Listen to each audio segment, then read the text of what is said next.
Not for the running mate, Dr. Matthew Poku-Prempeh. Mr. Boafo, you're welcome to Eyewitness News. Thank you, Sander. Forgive me, I need to clarify this. Do you still work at Cocoa Board?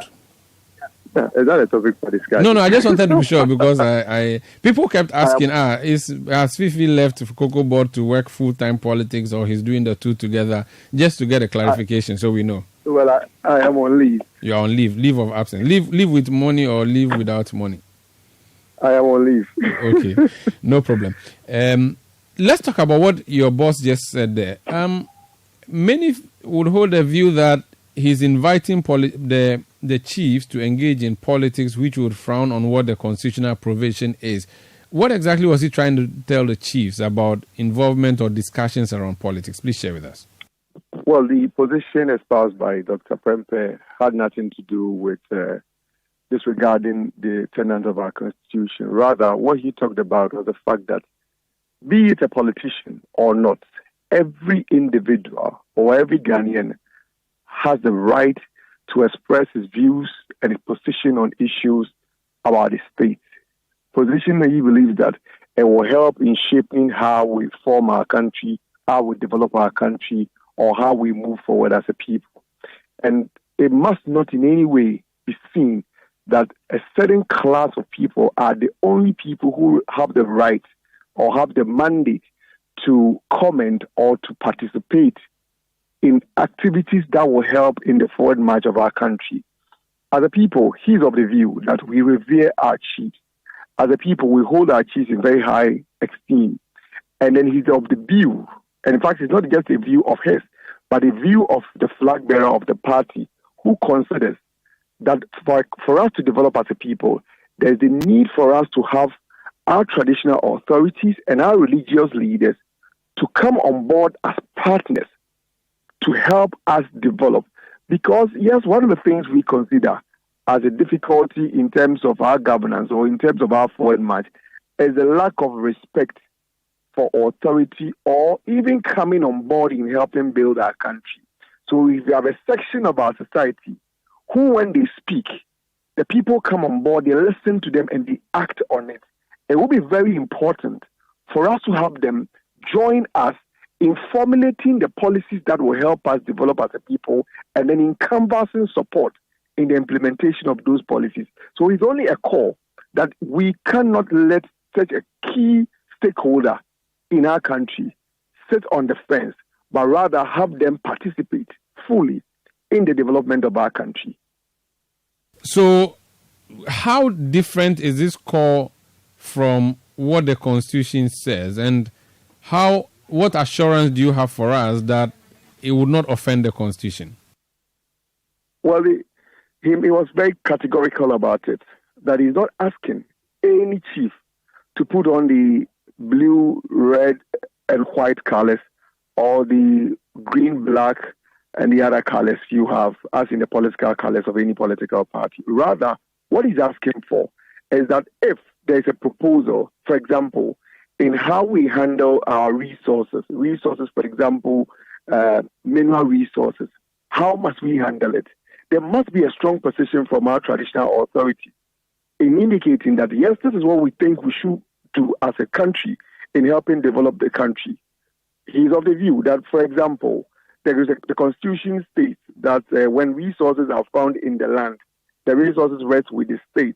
Whereas if it was a case of the chief giving out the land for someone to farm, you have an Ebunu or Ebusan system, and then the chief has shares in there. But then when it happens to, in the case of natural resources, the opportunity given to the chiefs is limited. Is that the best way to go? Is there a need for the chiefs to come out with a proposal or a position that this is how we should go? For example, the mineral resources, the percentage that is given to the district assembly and the quota that is given to the traditional authorities, must it be the system that is currently existing, or there could be a better opportunity of allocating these resources for the development of the people? These are some of the things he wants us to look at as a people going forward, and not just limit everything in the hands of the political class who take the decision, who see to implementation, but rather as key stakeholders their voices must be heard, and they must be involved in the development of our country. Recently, you saw what the Gamanche did. He galvanized support, asked people to come on board, go out there, clean our societies. This does not in any way infringe on the constitution of our country, but rather it helps us in developing as a country. So on the issue of free SHS, for instance, chiefs are free to come and say it's useless or useful. Those are the kind of things he wants us to be hearing, right? It is the chiefs, just like myself and yourself, have every right to express their considered view on an issue. Of course, we do not think that, or we do not in any way assume that the fact that someone is a politician or a media person, the person has all the knowledge in this world, and what the MPP MP or the NDC MP or a journalist on CTFM will say must be what we will all follow. But rather, we should also give the chiefs the opportunity to come out and say that we have accepted the free SH policy. We believe that A, B, C, D must be an addition, or we believe that this rather should be taken out of the system and then implemented this way. They have every right. When they meet, they should come out with suggestions as to how we have to run policies like the free SHS, like the 1D, 1F, among others. And this, I believe, or this is the position of the flag bearer of the party, Dr. Bawumia, which is running mate is espousing, that it should be the way going forward, that they are key actors in terms of our development as a people. What's the view, or there's a view that the chieftaincy institution is perhaps the only one that is uniting us now. Politics has certainly divided us, so that when there are vexed matters of the state, we often would go to the palace, maybe the Otunfo's palace, where cool heads would usually be found, where we find solutions to a lot of our challenges. In fact, during elections, when people are on tenterhooks and issues become so entrenched, usually we go to the palace and get the solution there. Now that you are asking them to also be engaged in the national discourse, do you not think that they would then lose that privileged position of being the independent arbiters in a lot of our political issues, so that who would we turn to then when the politicians themselves have also started speaking publicly what they think of political issues, and that may taint them? Sandra, we unfortunately in the media space have allowed a situation where a view expressed is rather seen as a political view. The fact that our children must be fed in school, or parents' responsibility is to give them food to go to school, is a matter that concerns us as a people, and it has no political color. So if a chief is expressing an opinion, or if a collection of our prominent traditional rulers come out to say that this is our considered view on this topic, it is not a political view. It is a view that will rather help in shaping our country. You just indicated that these are persons we respect. Indeed, when they come out, it will help us in shaping the narrative, and it will not rather be considered that, well, this person speaking is NDC, or this person speaking is MPP, for which reason I am only understanding what the person is saying from a political lens, but rather we shall see such comments as comments coming in to help shape the conversation and the narrative going forward. Someone has sent me a message that I should just read to you directly. He says that the politicians disregarded a lot of the things that the chief said. He says when Togbi Apede commented on the economy, it wasn't handled well by the politician. When the Domahini gave his opinions on national issues, it was not properly received. And that what you're already asking for exists in the laws. What is required is for the politicians to respect all chiefs, no matter the state or the taste of their opinions. This is a lawyer sending me this message. I don't know what your reaction will be to that in the conclusion. Well, what the lawyer is saying is not different from what I have said or what the Dr. Bawumia's policy going forward is recommended. In asking that our traditional rulers join in shaping our conversation as a people, is also asking that we must respect what they say and not encourage people to attack them or to belittle them when they express their opinion.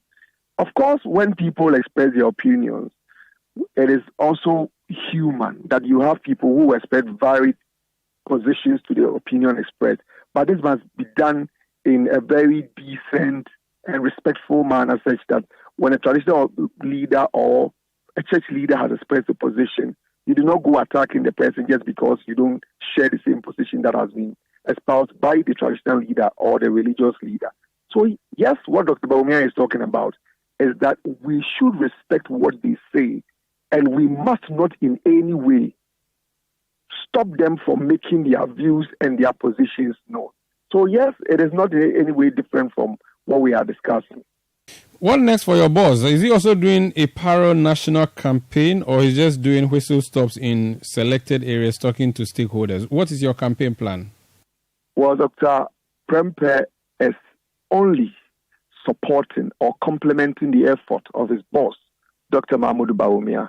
As I speak to you now, I am on the campuses of Koforidua Technical University.